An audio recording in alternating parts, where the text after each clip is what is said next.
obrigado pela introdução. Eu trouxe esse slide mostrando mais ou menos assim, o que é, né? Onde que eu estou exatamente, né? Dentro da FRJ a gente tem a COP, que, para quem não sabe, é a Escola de Pós-Graduação em Engenharia da UFRJ. A engenharia na FRJ você tem a Escola Politécnica, que é a graduação, e a COP, que é a pós-graduação, são unidades separadas. Tá? E dentro da COP você tem o Programa de Planejamento Energético, que é o departamento onde eu estou lotado. Tá? A gente tem cursos de planejamento energético, de planejamento ambiental. É um departamento interdisciplinar, eu sou economista como vocês. Temos engenheiros de várias formações entre o corpo docente e discente. Temos economistas, temos geógrafos, biólogos, arquitetos, enfim, é uma ampla gama de formações que estudam lá no Programa de Planejamento Energético. E é até interessante estar aqui, porque eu posso também tentar, quem sabe, trazer um de vocês para fazer mestrado ou doutorado conosco lá no futuro. Tá? O processo seletivo vai ser aberto agora em outubro, fica a dica. Tá? Dentro do PPE, eu faço parte de um laboratório que se chama Sinergia, onde somos 5 professores, o professor Roberto Scheff, Alexandre Esclor, eu, o professor Pedro Rocheira e a professora Joana Portugal. A gente compõe esse laboratório de pesquisa que faz várias pesquisas muito na temática de mudanças climáticas. Tá?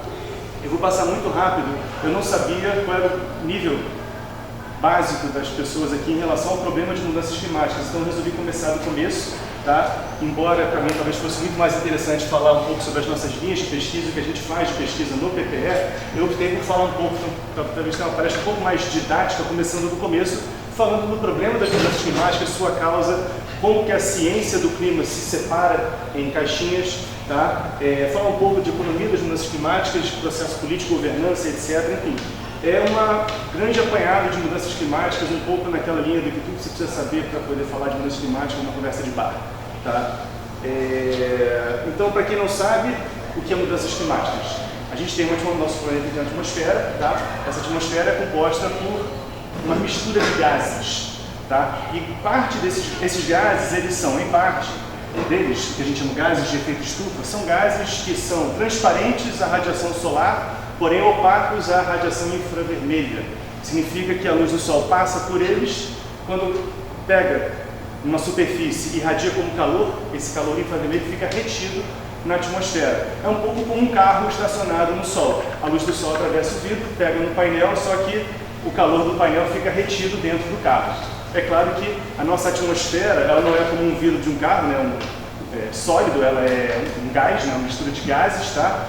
E então o quanto de calor fica retido na atmosfera depende da composição química da atmosfera, tá? Ou seja, da participação de determinados gases específicos que retêm radiação infravermelha, ou seja, que não deixam esse calor que irradia da Terra e de volta para o universo. Tá? Esse é o problema das mudanças climáticas. Tá? Então, basicamente, reparem que esse é o efeito estufa que eu estou narrando. Esse efeito estufa, ele é super necessário. Sem efeito estufa não teria vida. Tá? A gente teria um planeta sem vida se não tivesse efeito estufa. Por quê? Porque todo o calor vindo do Sol ia irradiar de volta para o espaço, a gente ia ter temperaturas ou muito quentes ou congelantes, e a gente não ia conseguir manter vida na Terra. Porém, dependendo da composição química da atmosfera, esse calor vai ser mais ou menos retido. Tá?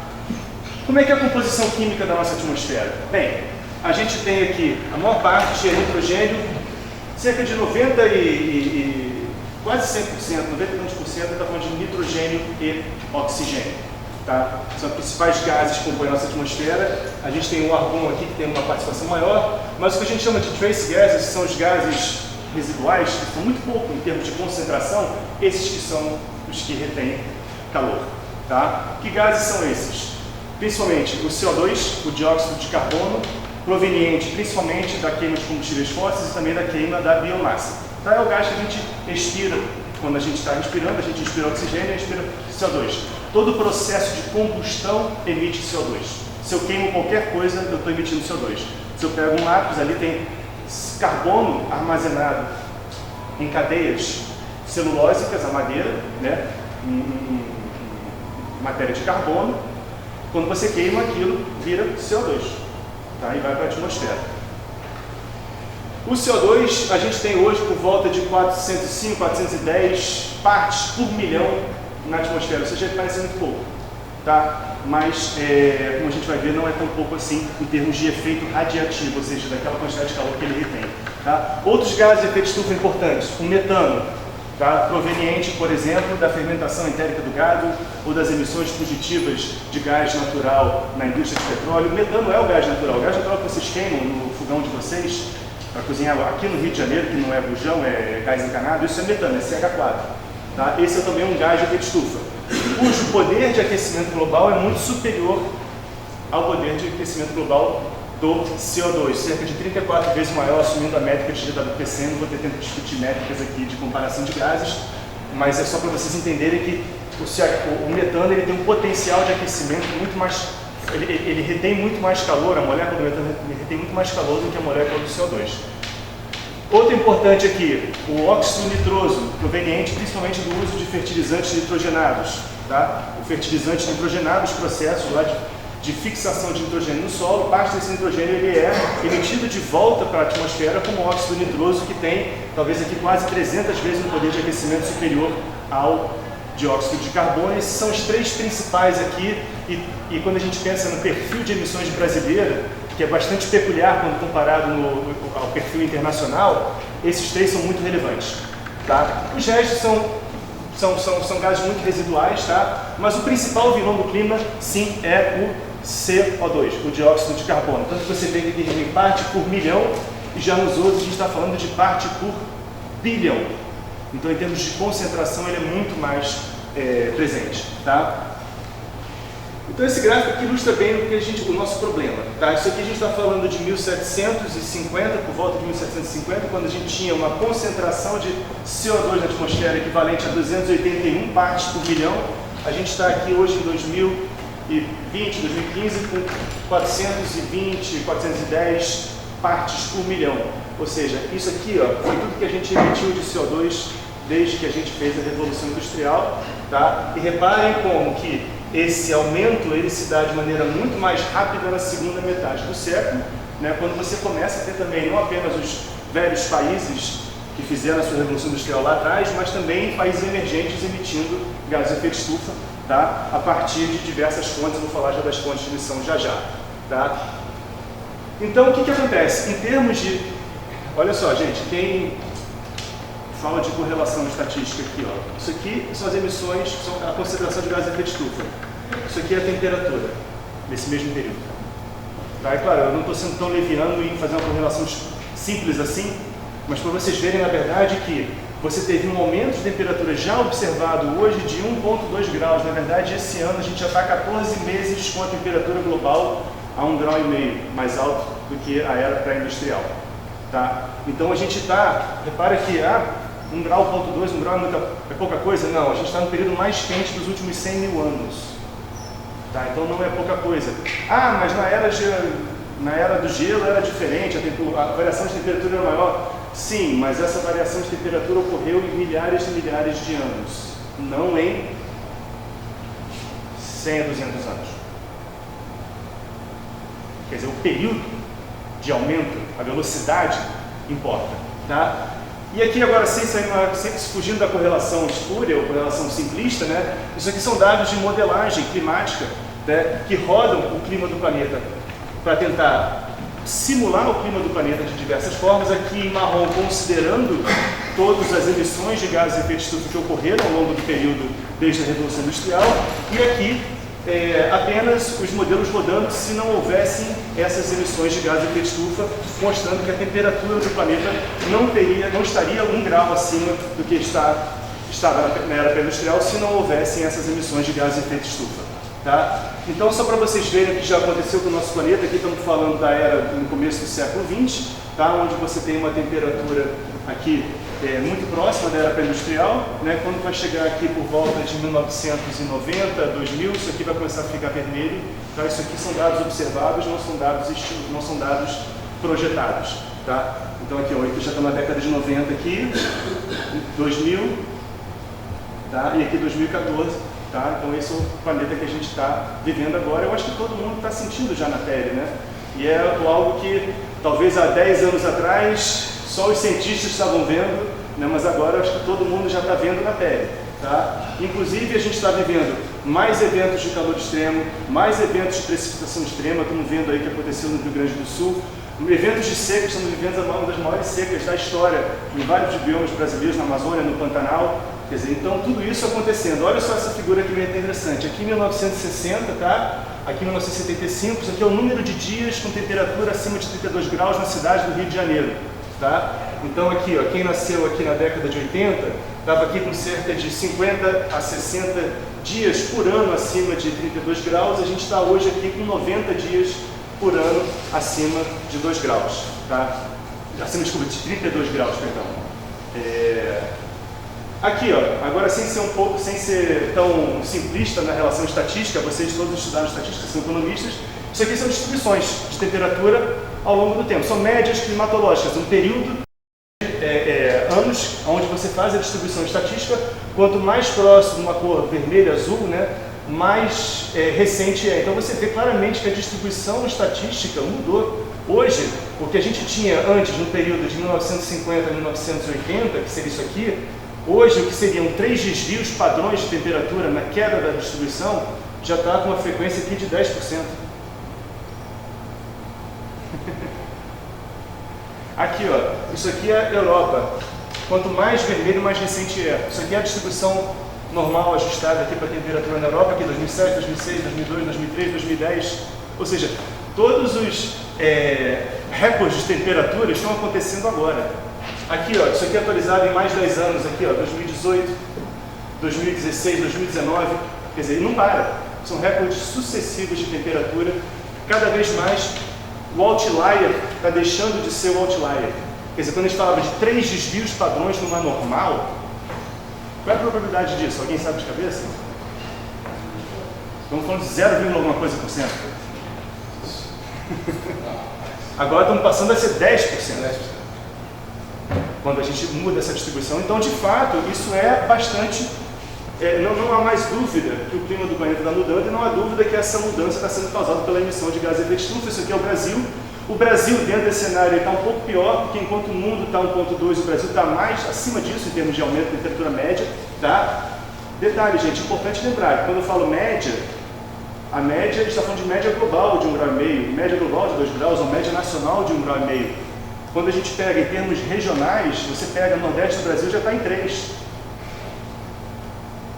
Quer dizer, a média é aquela história, né? A cabeça no forno e o pé na geladeira, na média você está ok. Quer dizer, então a média, eventos podem se anular em termos de média, né? Então quando a gente pega regionalmente alguns pontos, esse efeito é muito mais acentuado, e quando a gente pega especialmente o Brasil, ele tem também um efeito muito maior, tá?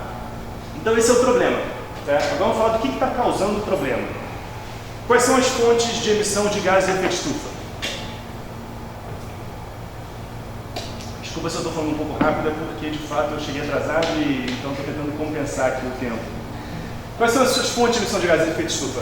A principal é a emissão de CO2 a partir da queima de combustíveis fósseis. Quem não sabe o que são combustíveis fósseis, estamos falando principalmente de carvão mineral, não é o carvão vegetal que a gente usa no churrasco, tá? Isso é apenas uma lenha coqueificada, ou seja, ela vai numa queima, cobre em oxigênio e tira todos os materiais bolados, fica parecendo um carvão que a gente usa mesmo, para fazer menos fumaça, né?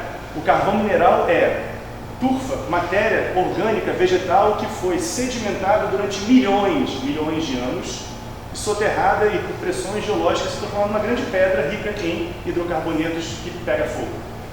Tá? Isso é o carvão mineral. Só para vocês terem uma noção, o carvão mineral, vocês sabem que foi o combustível da Revolução Industrial, pelo menos a primeira Revolução Industrial, da máquina a vapor, né? Grandes minas de carvão mineral na Inglaterra, porém o carvão mineral ele foi substituído pelo petróleo? Sim ou não? Não. Não foi substituído pelo petróleo. Na verdade, nunca o consumo de carvão reduziu. O petróleo só apenas ganhou novos nichos e podia atender a novos serviços energéticos, em substituição talvez a locomotiva a vapor, talvez a única substituição. Mas hoje cerca de 40 a 45% da eletricidade mundial é gerada a carvão mineral. Algumas indústrias utilizam carvão mineral, como a indústria siderúrgica, tá? Precisa do carvão mineral para fazer a redução do aço, né, do minério de ferro em aço, e assim por diante. Então, primeiro, Carvão mineral, segundo combustível fóssil, petróleo. E quando eu falo petróleo, eu falo óleo e gás. Tá? O petróleo também, matéria orgânica que durante milhões de anos virou aquele líquido viscoso rico em hidrocarbonetos que pega fogo muito fácil. Tá? Então repara só, a natureza demorou milhões e milhões e milhões de anos para as plantinhas tirarem CO2 da atmosfera, aí elas morrem, elas vão se sedimentando, aí durante um processo geológico de milhões de anos elas vão se fossilizando em combustíveis fósseis. Tá? Então, durante milhões de anos, num processo gradativo e lento, reparem, a concentração, aquela concentração de gases de efeito estufa foi reduzindo e o equilíbrio climático do planeta foi se alterando sim, em passos de tartaruga. A gente está queimando isso a torto e a vapor, jogando tudo rapidamente de volta para a atmosfera, trazendo uma mudança de concentração numa velocidade muito rápida, gerando desequilíbrios climáticos. Tá? O último combustível fóssil que faltou falar é o gás natural, também de origem fóssil. Né? Tem gás natural também de origem biológica, biometano, biogás, que também é um gás de efeito estufa, mas não é um combustível fóssil. Além da queima de combustível fóssil, a gente tem também uso do solo, principalmente queimadas, que a gente está vendo agora no Brasil. Tá? O desmatamento e a queimada, você tem carbono retido em matéria orgânica, que é queimado e jogado para a atmosfera. Isso, então, no caso do Brasil, é a principal fonte de emissão de gás de efeito estufa. Tá? Mundialmente falando, não é tão relevante quanto tem nos combustíveis fósseis. Tá? Além do desmatamento, que eu estou falando, também a agricultura e pecuária. Principalmente, no caso, dois gases que não são CO2. O metano, da fermentação entérica do gado, o famoso arroto do gado, né, do processo de fermentação, da digestão do gado, ele arrota metano. Tá? Estamos falando aí de uma parcela relevante, no caso do Brasil, estamos falando de quase 20%, tá, das emissões brasileiras. E óxido nitroso do uso de fertilizantes nitrogenados na agricultura também. Óxido nitroso e metano no Brasil, estamos falando em anos recentes, de 30% a 40% das emissões nacionais.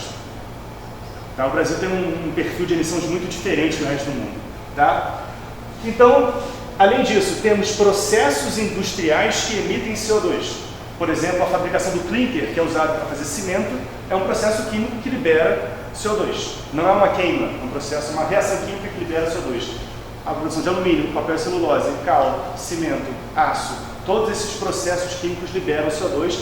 Essas são as principais fontes de emissão de CO2 que a gente tem mundialmente falando, e sabendo que, no caso, a queima de combustíveis fósseis é a mais importante mundialmente falando.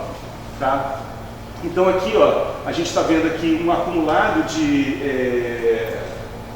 do que já foi emitido, né? Então, carvão, óleo, gás, aqui sendo os principais vilões em termos de que já foi emitido. O uso do solo também não é pouco relevante, tá? No caso do Brasil, esse aqui é maior do que os outros. Tá? E alguns processos como a produção de cimento e flare de gás e assim por diante. Tá? Então isso aqui é só mostrando um pouco as emissões de cada tipo de combustível fóssil, gás, óleo, carvão e também do uso do solo, né?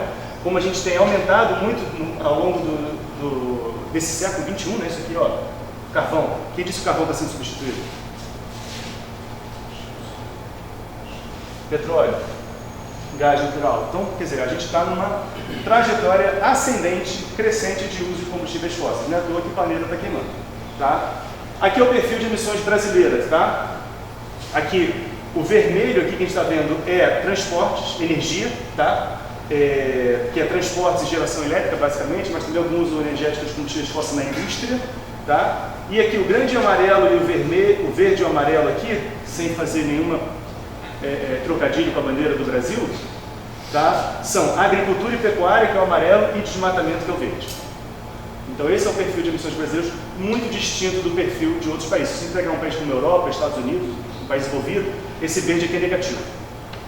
Tá? Então quando falarem de você, mas a Europa já desmatou tudo. Não. Há décadas e décadas que as emissões de uso do solo em países europeus é negativa, ou seja, tem restauração florestal, não tem mais desmatamento. Tá? A mesma coisa nos Estados Unidos. Tá? E a agricultura, enfim, também é bem relevante no caso do Brasil. Emissões de energia são bastante relevantes, principalmente no transporte, mas menos do que a média mundial, porque a gente tem biocombustíveis, e também na eletricidade, muito menos do que a média mundial, porque a gente tem fontes renováveis de energia, principalmente a hidroeletricidade, mais recentemente a eólica e a solar, mas eu vou falar disso mais pra frente, que essas fontes são muito afetadas justamente pelos impactos de mudanças climáticas através de mudanças no regime de chuvas, por exemplo. Tá? Então a gente tem, na verdade, todas as emissões aqui, mundialmente falando, aqui acumuladas no período de 2018 a 2017, e temos também os subdouros, tá? Quer dizer, a gente tem, o planeta ajuda a gente a retirar carbono da atmosfera, só que a gente não dá conta. Então cerca de 44% desse carbono, desse CO2 que é emitido, não dá conta de ser absorvido pelos sumidouros de florestas, através da fixação de carbono acima e abaixo do solo, também abaixo do solo, ou seja, matéria orgânica que vai ficar retida abaixo do solo, e também nos oceanos, também, que ao mesmo tempo está muito associado ao processo de acidificação dos oceanos. Tá? Então, grande parte fica lá na atmosfera. Então, já mostrei a figura de onde que aconteceu, isso aqui é para onde a gente quer ir. A gente tem opções. Tá? Do ponto de vista técnico, tá? A gente tem possibilidades diversas de como a gente vai seguir adiante. A gente pode seguir uma trajetória azul, por exemplo, onde a gente vai chegar a emissões líquidas nulas por volta de 2050 e negativas em 2100 e tentar chegar num mundo com um clima razoavelmente palatável, ou a gente vai chegar num cenário tipo esse vermelho aqui, aonde a gente vai chegar a temperaturas por volta de 5 graus Celsius acima do que a gente teve na era pré-industrial. Gente, imagina, a gente está 1.2, vocês estão vendo o que está acontecendo. Imagina 5. Não é pouca coisa. Tá? Então, esses cenários aqui, que são cenários que o IPCC colocou como representativos de potenciais caminhos adiante, a gente tem que escolher agora qual que a gente vai seguir. Tá? E eu vou falar um pouco mais disso por frente. Essa figura aqui, ela mostra mais ou menos o que seria o aumento de temperatura se a gente estivesse naquele cenário vermelho de emissões crescentes, chegando a 2100 com 5 graus. Aqui estamos aí, ó, vai chegar a 1980, 90, 2000, aqui, ó, aqui já está vendo, 2025, agora já entrou projeção futura, ó, 40, 50, 60, 70, 80, 2100. Tá? É isso que estaria contratado se a gente estivesse nesse cenário aqui. Tá? E aí, esses números de dias acima de 32 graus no Rio de Janeiro passariam talvez aqui por volta de quase metade, um pouco menos da metade do ano. Tá? Isso com impactos diversos em vários sistemas naturais e humanos. Tá? Então aqui a gente está falando, isso aqui eu não vou entrar em detalhe, mas estamos falando de corais, estamos falando de ecossistemas. Será que a Pantanal, como área tropical wetland, né, uma área tropical de alagamento, vai permanecer um bioma como em cenários de mudanças climáticas, como a gente estava projetando aqui naquele cenário vermelho, no RCP 8.5? Tá? Então são vários efeitos que vão incidir sobre sistemas naturais e humanos. Exemplo, Pantanal, queimadas, climas mais secos, incidência de incêndios florestais, perda de redução na disponibilidade hídrica para diversos fins, inclusive abastecimento de cidades, agricultura. Qual o impacto sobre a agricultura de uma temperatura mais alta, de um período menos chuvoso? Você tem que fazer medidas para fazer irrigação. Com que água você vai irrigar? Pô, a agricultura brasileira, poxa, responde hoje, quanto por cento do PIB hoje? Setor primário, né? Oi? Setor primário? Não, agricultura. Enfim. Não é pouco. Né? Energia. As nossas hidrelétricas dependem de chuva. Tá? A biocombustível também depende de chuva e da temperatura para poder você fazer cultivos energéticos, tá? E assim por diante, por vários motivos, vários impactos, tá? Isso aqui é só mais uma figura mostrando a diferença entre 1,5 grau e 2, quer dizer que esse meio grau não é pouca coisa, embora pareça pouca coisa, não é pouca coisa, tá? E aí, o que a gente pode fazer, né? Bem, a gente tem duas coisas a fazer. Uma delas se chama mitigação, que significa, no jargão de mudanças climáticas, ações para reduzir a emissão de gases de efeito estufa. Tá? E aqui tem uma lista grande de medidas, tá? Eu não vou ter tempo de entrar em detalhe, tá? Mas só para vocês terem uma ideia, todos aqueles cenários que a gente viu azuis, que estão lá embaixo mostrando cenários onde a gente chega em 2100 com emissões muito mais baixas, fazem uso de diversas medidas desse tipo, em modelos, que é chamado modelos de avaliação integrada, que eu pretendo falar ao final, que vão tentar colocar, né, diferentes medidas como essas para poder ver como é que eu faria para poder alcançar um nível de emissões mais baixo. Tá? Então, mitigação, quando eu falo mitigação, estou falando em reduzir emissões. Tá? Em setores como energia, em setores como agricultura, floresta, pecuária, em edificações, em transporte, indústria e todos os outros setores, inclusive com a possibilidade de emissões negativas. Como é que eu conseguiria emissões negativas? Primeira, mais evidente, é o quê? Plantar floresta, né? Ou a restauração florestal.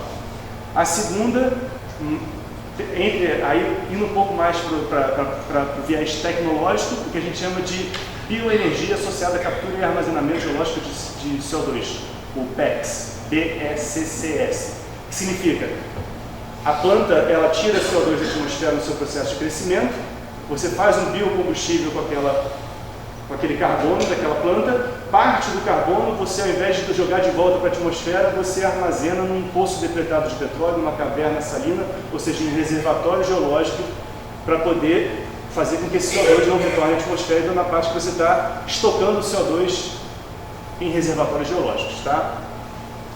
Mas mitigar não vai ser suficiente, a gente está vendo agora que os impactos já chegaram, então a segunda ação que a gente precisa fazer, ou melhor, o segundo conjunto de ações que a gente precisa fazer, se chama adaptação, ou seja, medidas para reduzir os impactos causados pelo clima. Tá? Então, por exemplo, a gente está falando de medidas, no caso de agricultura, se você vai precisar de mais irrigação, se você precisar de melhoramento genético para poder ter espécies mais resistentes a climas mais secos, se você, na energia, ar-condicionado é uma medida de adaptação, quando a gente tiver aquele tanto de dias acima de 32 graus, é claro que a gente vai usar muito mais o ar-condicionado. Né? Enfim, são várias medidas de adaptação. Quando a gente está falando de eventos extremos, como que aconteceram no Rio Grande do Sul, estamos falando de deslocamento de populações, gente, de áreas de risco, construção de infraestrutura. Então, coisas que precisarão ser feitas, sim, para poder nos protegermos dos impactos climáticos. Tá? A ciência do clima, ela é organizada no IPCC segundo 3 grupos de trabalho, tá? O primeiro, ele fala da ciência do clima, são os climatólogos, são o pessoal que roda modelos que simulam o funcionamento do clima no planeta e dizem, por exemplo, diante de um cenário de emissões mais agressivo e maior forçamento radiativo, o que vai significar em termos de temperatura global, em termos de precipitação, em termos de correntes atmosféricas, formação de nuvens e assim por diante. Ou seja, como é que o clima vai mudar? Tá? O grupo 2, ele trabalha com impactos e adaptação, ou seja, dado esse clima diferente, o que isso implica para sistemas naturais e humanos? Ou seja, quais são os impactos que uma chuva mais forte ou maiores secas vão ter sobre a nossa economia, sobre nossos biomas e assim por diante.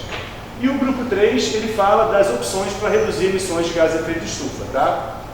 Aqui a capinha mais atualizada do último relatório do PCC. E todos esses grupos de trabalho, é claro que eles interagem entre si, tá? Eles interagem entre si e é claro que, então, acaba que a ciência das mudanças climáticas era sempre interdisciplinar, tá? Por isso que precisamos de economistas como vocês, né, estudando mudanças climáticas.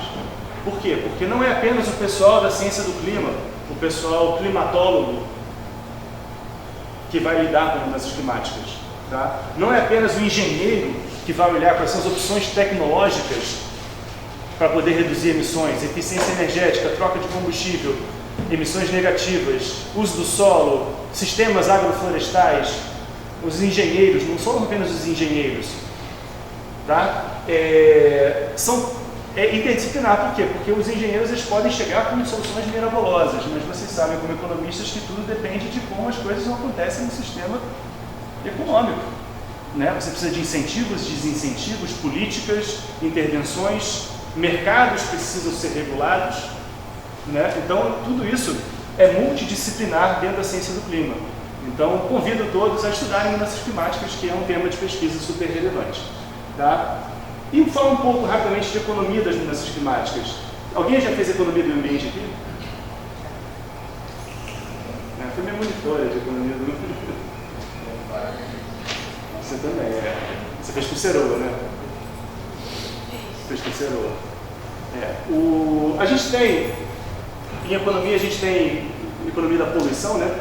A gente teria um nível ótimo de poluição, que seria, digamos assim, o trade-off entre o custo de abater, ou seja, de reduzir emissões, e o custo o custo monetário, um dano, em termos de perda de bem-estar, causado por essas emissões. Então, quando a gente está falando aqui que o custo do dano ambiental é muito maior do que o custo de prevenir essa emissão que vai causar o dano ambiental, essa emissão precisa ser abatida ou reduzida. Porém, vai chegar algum momento onde o custo de abatimento pode ser superior ao custo gerado pelo dano ambiental, né? Então, nesse caso, é melhor deixar a poluição acontecer. Tá? Eu gosto de dar um exemplo aqui que é faxina em casa. Quando você vai fazer faxina em casa, aqui que é o custo marginal externo, é como você está incomodado com a sujeira na sua casa, aqui que é o custo marginal de abatimento, é o seu esforço em limpar a casa. Né? Você vai chegar no nível ótimo de poluição, por quê? Porque você não vai ter paciência de limpar todas as frestinhas, porque isso vai te dar um trabalho muito grande e não vai te incomodar tanto. Então essa é a ideia do nível ótimo de poluição. Porém, isso aqui precisa de informação para saber que nível é esse, se é que ele existe. Tá? O que a gente está vendo em mudança climática é que isso aqui supera isso aqui em ordens de grandeza incomensuráveis. Então é irreal a gente ter um nível ótimo de poluição tecnicamente definido pela economia puramente. Tá? Então acaba que esse nível ótimo de poluição hoje, o nível de poluição que vai ser alcançado, vai ser um consenso político, geopolítico, melhor falando, não consenso técnico. Tá? Mas de qualquer forma, esse custo marginal externo, então, seria mais ou menos o que o grupo 2 está investigando, né, falando de impactos e adaptação.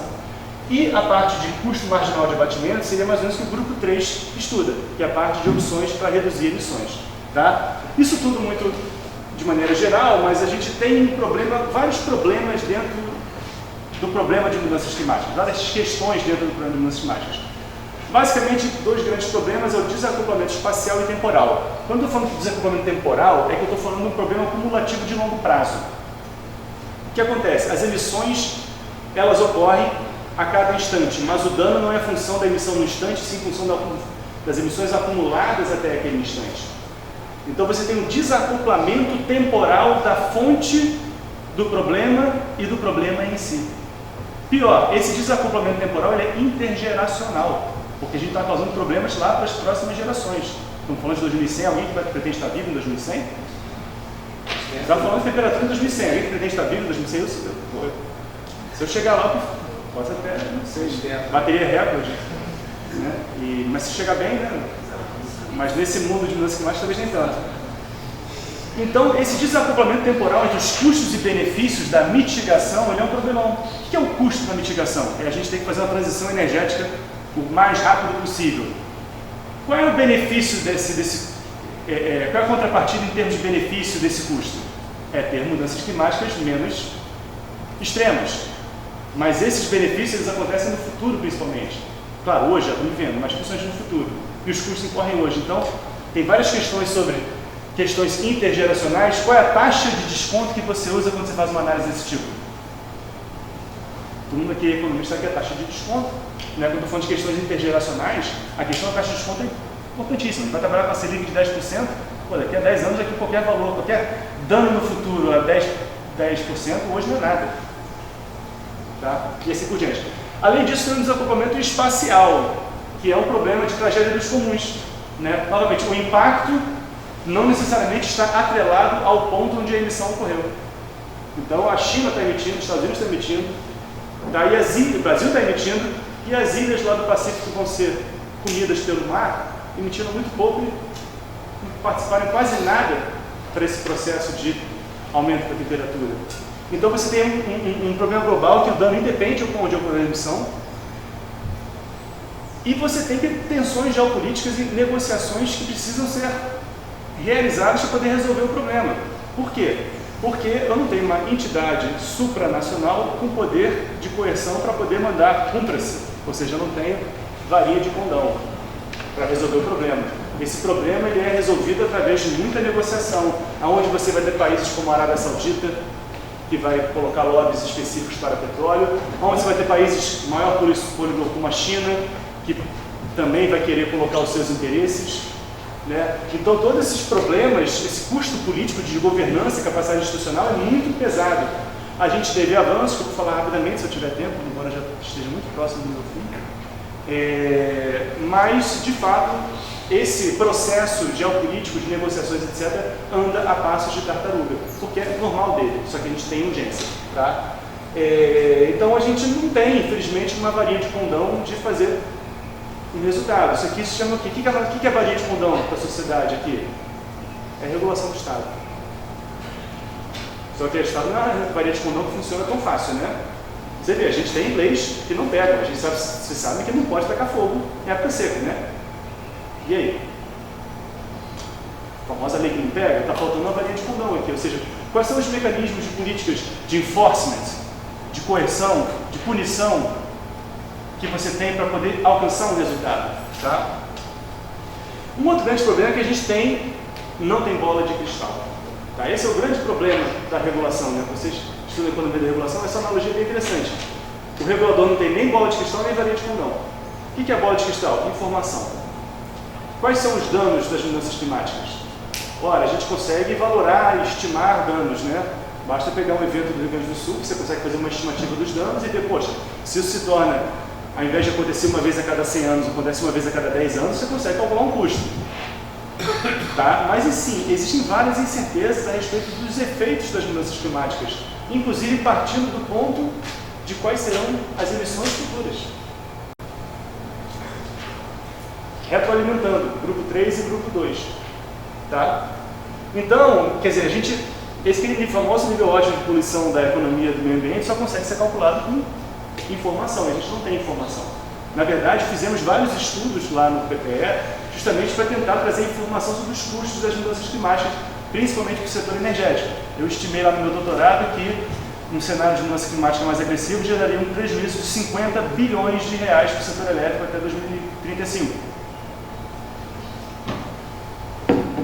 Mas eu não tinha bola de cristal, eu fiz todo um processo para poder estimar isso. Tá? E há muitas incertezas. Essas incertezas se dão, por um lado, pela própria incerteza sobre o conhecimento dos processos climáticos no nosso planeta, e outra, quanto mais mudança climática tem, maior a incerteza no funcionamento dessas relações entre o clima. Por quê? Porque os modelos climáticos eles são calibrados para clima existente. Os parâmetros dos modelos eles são calibrados com um clima histórico. Conforme esse clima vai mudando, essa calibragem vai perdendo acurácia, tá? E também, é claro, incertezas socioeconômico-tecnológicas e demográficas. Tá? Quer dizer, quais são os sistemas que vão ser impactados pelo clima? Vão ser sistemas que vão fazer medidas ativas de adaptação? Vão ser sistemas que vão desconsiderar as mudanças climáticas no seu planejamento? E assim por diante. Tá? Quando eu falei do processo político-governança, tá?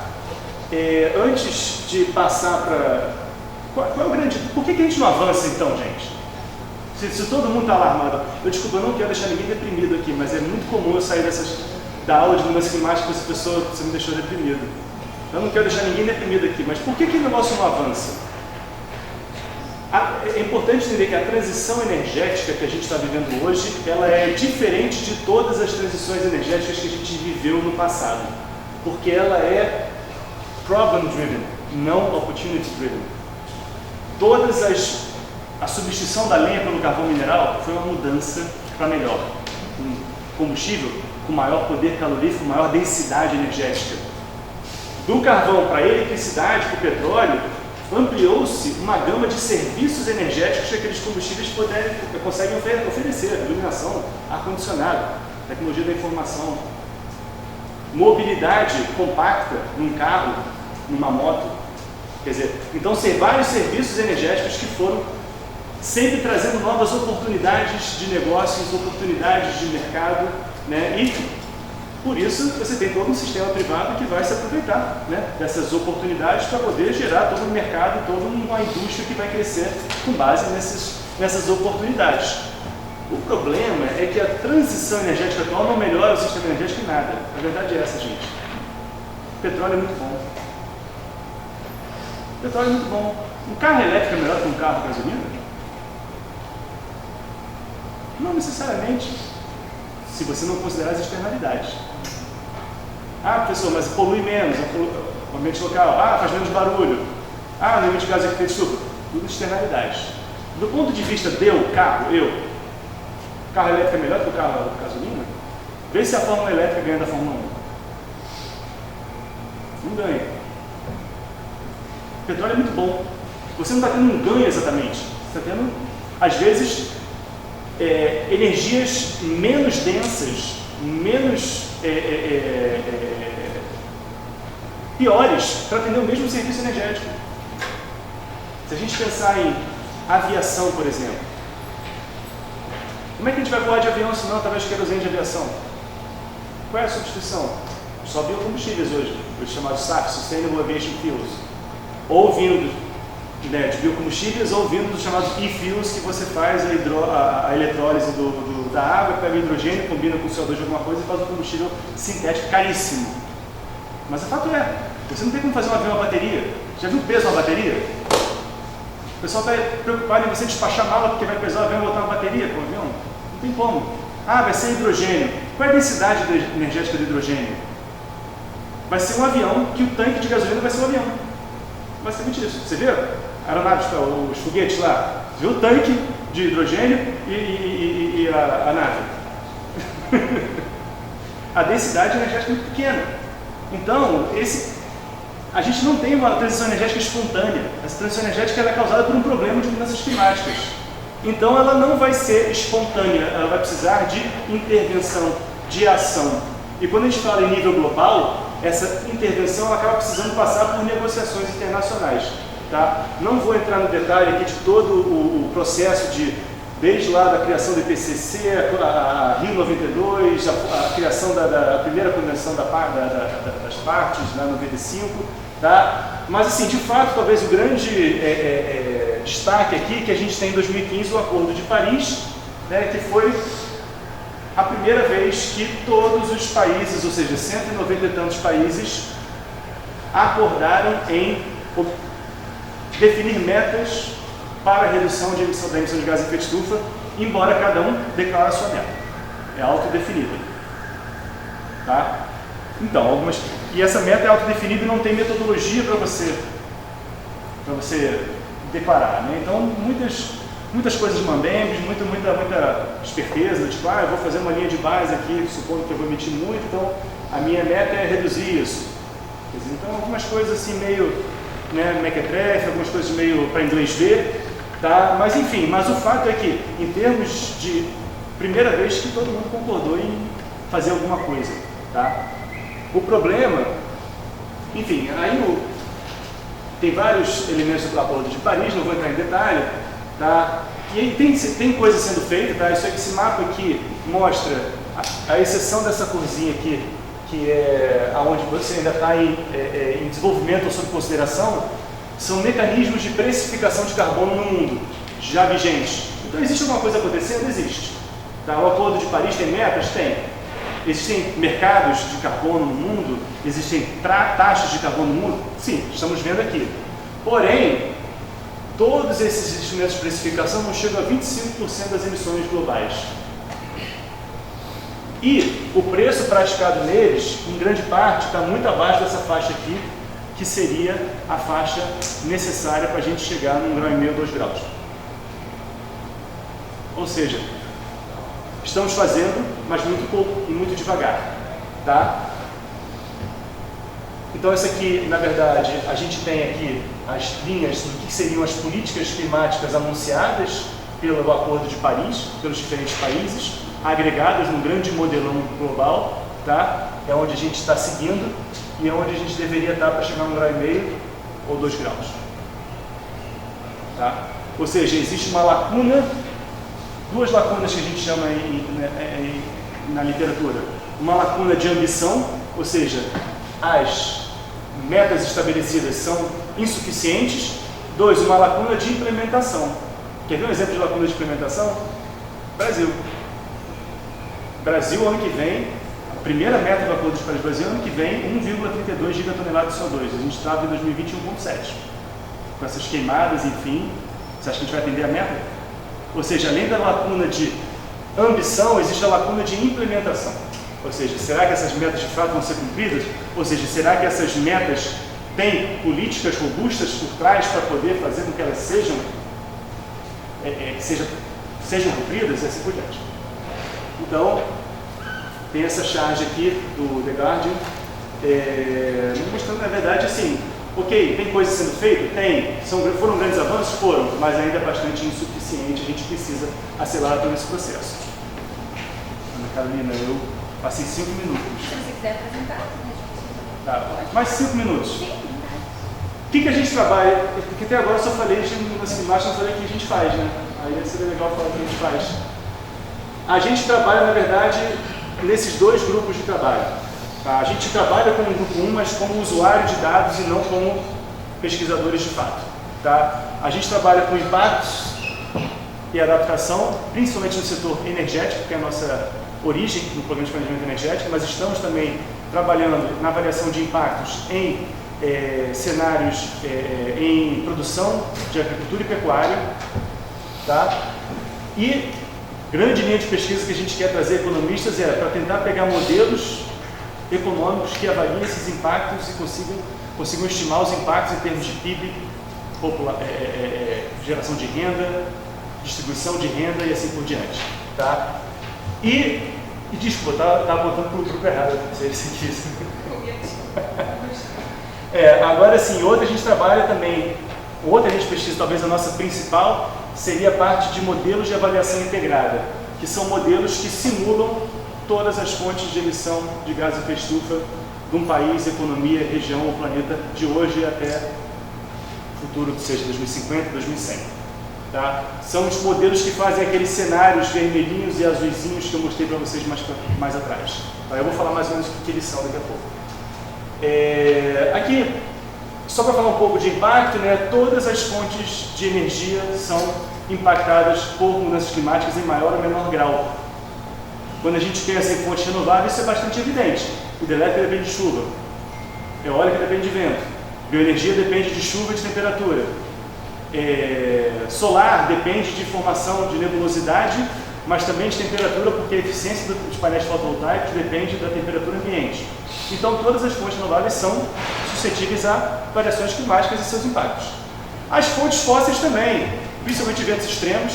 A gente teve o furacão Katrina, no Golfo do México, que teve um prejuízo bilionário na indústria do petróleo no Golfo do México, teve destruição mesmo de infraestrutura de produção de petróleo offshore, tá? Mas também termoelétricas precisam de água para resfriamento.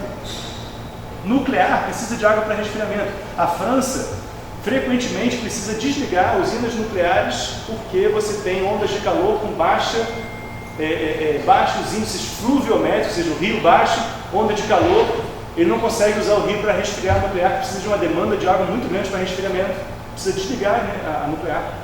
Quer dizer, então todas as fontes são suscetíveis àquilo de alguma forma. E qual é o bacana da nossa linha de pesquisa? É que tem esse gato correndo atrás do rabo. Você precisa de fontes renováveis para resolver problemas de mudanças climáticas, mas essas fontes são mais suscetíveis aos impactos que elas buscam reduzir. Então, tudo isso gera uma linha de pesquisa bastante interessante, né, da gente tentar pegar isso, inclusive, e jogar naqueles modelos de avaliação integrada que eu vou falar daqui a pouco. Tá? Aí aqui eu vou passar rápido, são artigos, não vou ter tempo de falar, mas depois, quem quiser procurar, pode pegar. Artigos, isso aqui é tudo sobre impacto, tá? Em energia, impacto de mudança climática em setor energético, isso tudo são publicações nossas, tá? Isso aqui foi a gente mostrando já, a gente fez uma análise estatística, um teste Menken para avaliação de tendência de quebra de estacionalidade de vazões naturais afluentes aos reservatórios das usinas do Sistema Interligado Nacional. Tá? E aí você vai vendo aqui, ó, isso aqui já é observado, tá? Você tem tendência de seca daqui para cima e de maior umidade aqui para baixo. Tá? E aí os estudos mostram, poxa, então talvez para a hidrelétrica seja bom? Nem tanto, sabe por quê? Porque isso aqui é tendência média. Quando você pega a variabilidade, isso importa. Tá? A variabilidade também importa. Aqui para a temperatura, tá? Todas as estações de medição de temperatura que a gente encontrou disponíveis no Brasil tem tendência de aumento de temperatura estatisticamente significante no Brasil. Tá? E aqui a demanda de energia, aqui, antes do período, né, de maior distribuição de renda, onde você teve um aumento de posse de ar-condicionado, olha como é que era a relação temperatura-carga no subsistema sudeste. Existia uma relação, mas quando você tem a maior penetração de ar-condicionado, olha como é que ficou bonitinho, igualzinho ao outro. Agora você imagina esse vermelho aqui, que é a temperatura aumentando, o impacto que você tem sobre o sistema energético em termos de maior demanda por eletricidade. Inclusive a própria demanda de pico hoje é muito mais associada ao condicionamento térmico do que antigamente era o famoso chuveiro elétrico. Tá? Isso aqui é o impacto em hidrelétrica, só mostrando aqui rapidamente que, embora na média você até veja resultados não tão relevantes como a gente mostrou naquelas tendências azuis, mas quando você pega a variabilidade, ou seja, a energia que você garante, a energia firme, a energia que você consegue contar com ela, você tem queda em todas as bacias, inclusive naquelas azulzinhas que tinham lá antes. Tá? Isso aqui, ó, isso aqui é a demanda por resfriamento, por condicionamento térmico em cenários de hoje, 1,5 grau, 2 graus e 4 graus. Isso aqui é um efeito sobre demanda de eletricidade, supondo posse de equipamentos constantes, ou seja, apenas o efeito intensivo, ou seja, o ar-condicionado ligado mais frequentemente. Aqui, em cima disso, tem um efeito extensivo, que é as pessoas vão comprar mais ar-condicionado e ser uma frota maior. Só para mostrar alguns exemplos de pesquisa nossa. Tá? Aqui, já vou terminar, a última área de pesquisa é na parte de modelos de avaliação integrada, tá? Que são os modelos que fazem esses cenários de hoje até 2100. Quer dizer, eu botei no último slide, mas já vou antecipar. Estamos trabalhando com o Ministério do Meio Ambiente hoje, o Comitê Interministerial de Mudanças Climáticas, para assessorá-los e dizer como é que a gente atende a meta brasileira. A meta brasileira, eu já falei, tem 2035, 1,32 gigatoneladas de CO2 equivalente, 2030, 1,2 gigatoneladas de CO2 equivalente e 2050, emissões líquidas nulas. E aí, como é que a gente chega lá? Quais são as tecnologias? Quais são as opções de mitigação? Quais são os custos? Quais são as alternativas? Quer dizer, então tudo isso é mais ou menos o que a gente faz aqui, ó. Nesses cenários aqui, ó, são cenários de 1,5 grau. Ou seja, como é que a gente faz para alcançar 1,5 grau? Inclusive, esse cenário do IPCC aqui, verdinho aqui embaixo, o INPNEG, que é o cenário ilustrativo de mitigação com emissões negativas, foi gerado por um modelo nosso lá na COP. A gente que fez esse cenário. Tá? E como é que esses modelos funcionam? Você tem narrativas socioeconômicas, tá? E eles juntam tudo dentro de um arcabouço integrado, conversando, vendo sinergias, trade-offs, trocas entre setores. Então, vou dar um exemplo.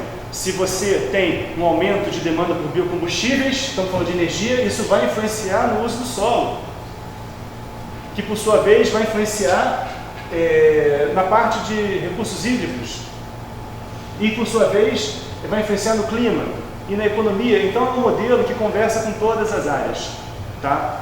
Para trazer cenários, né, de descarbonização. Tá? Em geral, eu trabalho com modelos, é claro, são representações matemáticas, né, simplificações da realidade, portanto, tá? Mas são muito úteis para a gente tentar avaliar como é que a gente chega numa determinada meta de redução de emissões. Tá? O que esses modelos fazem? Na verdade, a gente tem vários modelos setoriais. Eu posso ter um modelo do setor elétrico, um modelo de refino, um modelo de indústria, um modelo para setor de transportes, um modelo do solo, etc. Mas esses modelos, eles muitas vezes não se conversam. Então, vou dar um exemplo. No setor industrial, talvez ele pense que, poxa, eu quero botar o gás natural como uma medida de descarbonização pela substituição do óleo combustível. Aí, talvez, no setor de residencial também, trocar o GLP por gás natural. No setor veicular também vamos usar o GNV. Aí o modelo integrado vai pegar, olhar todo mundo ao mesmo tempo e falar, pô, mas tem gás para todo mundo? Não dá para ter gás para todo mundo, o gás é limitado. Então, para onde é o melhor uso desse gás? Então, acaba que é um modelo que dá o ótimo setorial, gerando conflito com todo mundo. Nenhum setor gosta do resultado do modelo integrado, porque nunca é o ótimo setorial. O ótimo global certamente desvia do ótimo setorial. O ótimo setorial é o que é melhor para cada setor. Mas o que é melhor para o todo, muitas vezes, vai muito além do ótimo setorial. Tá? Então, só para dizer, quando eu coloquei que a gente tem aquele cenário lá do IPCC colocado, o nosso grupo de pesquisa é o único grupo fora de países da CDE que tem modelos de avaliação integrada em escopo global. Tá? Então, isso é o que a gente realmente conseguiu fazer com que a gente conversasse de igual para igual, tá, com os bambambãs do IPCC e emplacasse talvez o nosso cenário lá no último relatório de avaliação.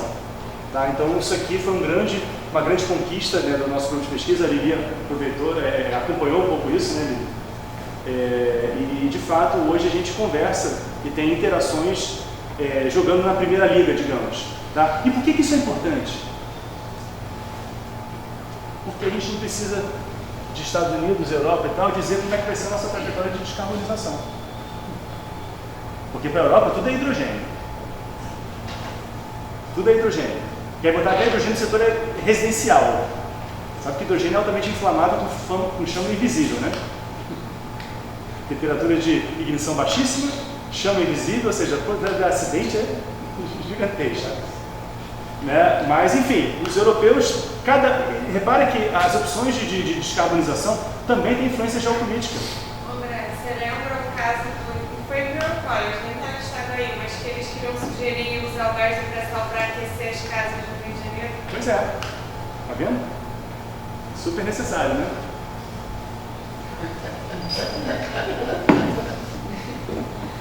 Né?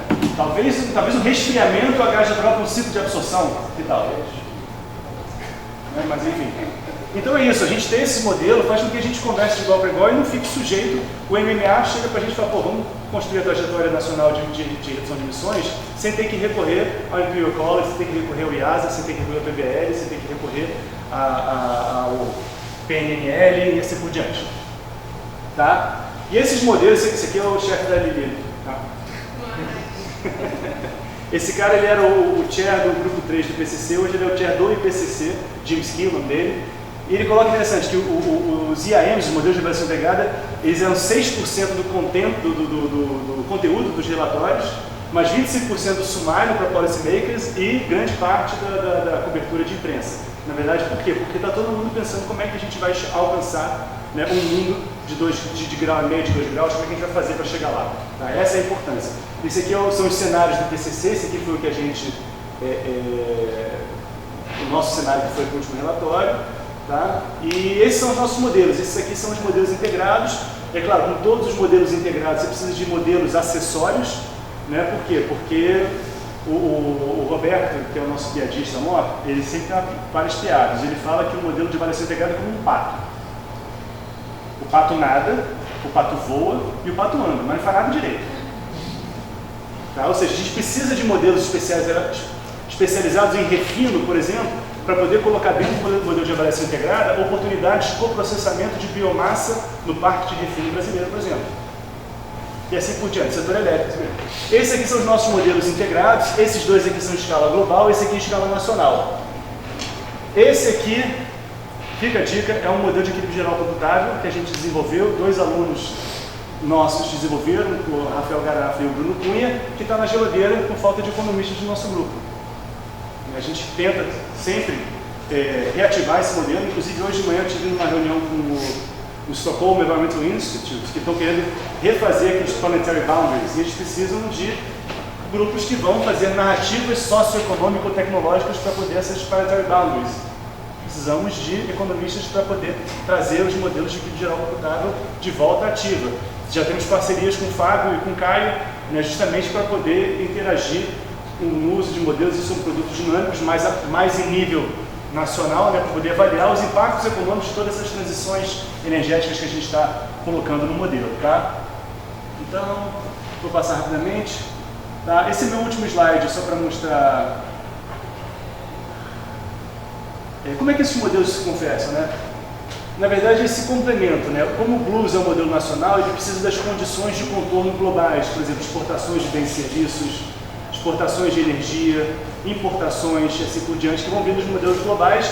E aqui a gente tem um modelo COF, que é um modelo tecnologicamente explícito, bem detalhado, e o TIC é um modelo de equilíbrio geral computável que fornece impactos econômicos, porém não tem um detalhamento tecnológico tão detalhado quanto o modelo modelo bottom-up, o modelo do tipo COF. Tá? Então, só mais ou menos como é que a gente funciona ali. Esses modelos globais, eles dividem o mundo em 18 regiões e fazem cenários de hoje até 2100. E a meta brasileira? Isso que a gente está fazendo para o Comitê Interministerial de Mudanças Climáticas nesse instante. A gente está rodando essa curva pontilhada aqui, qual é? Ou seja, aqui é onde a gente está, aqui é onde a gente disse para a Convenção do Clima que a gente vai chegar. Emissões líquidas nulas de gases de efeito estufa em 2050. Como é que a gente chega lá? Quais são as alternativas tecnológicas? Quais são os custos? Quais são as ações? Qual é a velocidade de implementação? E assim por diante. Isso tudo que esses modelos fornecem mais ou menos esse tipo de informação. É isso, pessoal. Acho que eu terminei. E eu desculpa se eu corri um pouquinho no final e passei um pouquinho do tempo. Só 20 minutos, né? Só 2/3 só mais tempo que foi dado.